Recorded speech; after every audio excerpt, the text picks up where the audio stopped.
Cleveland Indians manager Terry Francona spent the night tossing, turning and trying to forget. There are tough losses during the course of a season.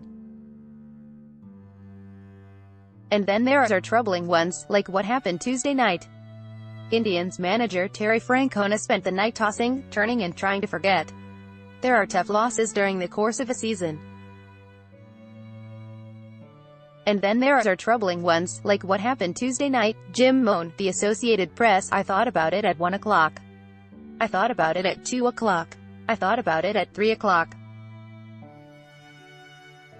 I thought about it at 4 o'clock.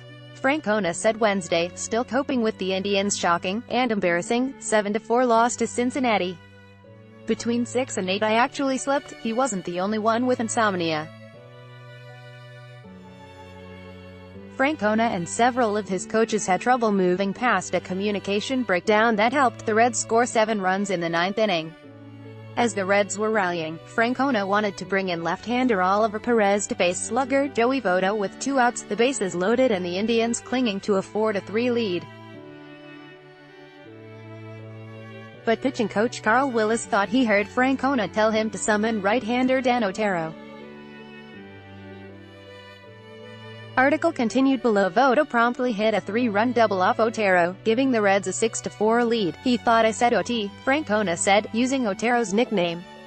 I said OP, whatever was said, it wasn't okay as the Indians suffered their 3rd straight loss and intensified discussion about a beleaguered bullpen that dropped to 5-16 with an worst 5.37 ERA when he arrived at Progressive Field for the series finale. Francona felt the need to apologize to his players for his role in the gut-wrenching loss, which wasted a brilliant performance by All-Star Trevor Bauer, who struck out 12 in 8 innings. It falls on me, he said. But then, you've got to move on, too. So the best way for me to do that was I actually talked to the team and told them that I thought I messed up. And I apologized because I don't like messing up. And inadvertently I came in last night and I thought took responsibility. But I also put OT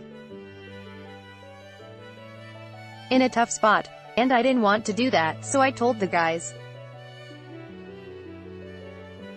I said, hey, that was not my intention, so I thought that was the best way for me to move on. It was a tough one. It was a tough night. I didn't sleep very good, Francona said. Willis bench coach Brad Mills and bullpen coach Scott Atchison all felt culpable in the loss, but the Indians manager made it clear he's the one who bears responsibility. Article continued below. Ach was killing himself. Francona said, I said, let's look back at it. You can't pick up the phone and go, are you sure? You know, everybody is just so conscientious. It was a mistake and I'm confident it won't happen again, but I don't take it lightly either. Reds interim manager Jim Riggleman knows how Francona felt. As someone who has managed over 1,500 Major League games, Riggleman knows how quickly a decision, good or bad, can escalate. Anybody who's managed any length of time, something similar has happened, said Riggleman, who has managed in San Diego, Chicago, Seattle and Washington.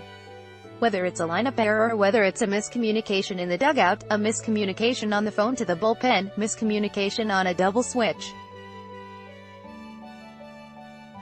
I would almost have to call somebody in question, somebody who's been in the game for a long time if it hasn't happened at some time to them, because there's just so many things said and done and decisions that are made, that the slightest misunderstanding can turn into that. And you figure people who have done this between the minor leagues and big leagues, if you've done it 20 or 30 years, there's going to be a few of those.